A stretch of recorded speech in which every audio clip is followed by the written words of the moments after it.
लोकसभेची रणधुमाळ सुरू झालेली आहे। मात्र नाशिकची जागा महायुतीमध्ये कोणाला मिळणार हे ठरलं नाही। मात्र विद्यमान खासदार जे आहेत त्यांच्याकडून ही जी आहे आपल्यासमोर पाहिलं ते तयारी सुरू आहे। बूथनिहाय असेल किंवा मतदार यादीमध्ये पाहणं याबद्दलमध्ये चालू आहे, जिथे मतदान यादीमध्ये कोणाचे नाव आहेत, आपले मतदार कोण आहेत, या सगळ्यांची चौकशी जी आहे ती ह्या गोडसे साहेबांकडून केली जाते आहे। हे खासदार असताना देखील त्यांना विद्यमान खासदार असताना देखील त्यांना तिकीट अजून मिळालं नाही आहे, ते देखील प्रयत्न करत आहेत।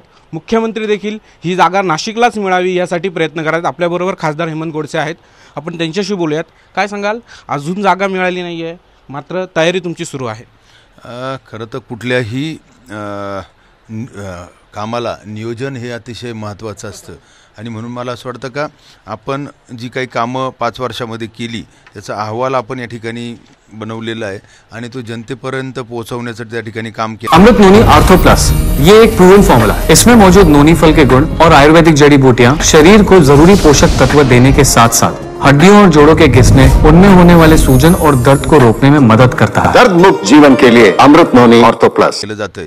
त्याचबरोबर इतरही जे काही संघटना म्हणून उद्या आमचे मुख्यमंत्री महोदय ठरवतील ही जागा शिवसेनेला सोडून घेण्यासाठी ते प्रामाणिक प्रयत्न त्या ठिकाणी करतायत, परंतु ही पूर्वतयारी देखील अतिशय महत्त्वाची असते निवडणुकींसाठी आणि म्हणून ते करण्याचं काम या ठिकाणी संघटना करते। मात्र तुम्ही एवढे प्रयत्न करत आहात तिकीट मिळवण्यासाठी, इकडून भुजबळांचे देखील प्रयत्न चालू आहे राष्ट्रवादीला जागा मिळावी यासाठी। काय येते अडचण की जागा शिवसेनेला सुटत नाही?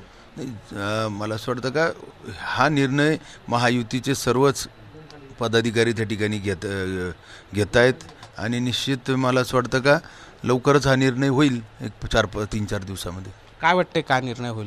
निर्णय आम्हाला 100% विश्वास आहे की ही जागा शिवसेनेला सुटेल। हे होते आपल्याबरोबर खासदार हेमंत गोडसे। ही जागा जी आहे ती शिवसेनेलाच मिळेल आणि हेमंत गोडसे जे आहेत ते ह्या ठिकाणी उमेदवार असतील अशी जी भावना आहे ती गोडसेंकडून व्यक्त केली जाते। 10 वर्षाचा जो लेखाजोखा आहे तो ह्या कार्यकर्त्यांकडून केला जातो आहे। मतदारसंघात असेल किंवा मतदारांपर्यंत ही जी माहिती आहे ती पोहोचवण्यासाठी हे सगळे कार्यकर्ते एकत्र बसून गोडसेंबरोबर काम करताना आपल्याला पाहायला मिळत आहे। कॅमेरा पर्सन सोनू भिडेसह सागर गायकवाड, जी 24 तास, नाशिक।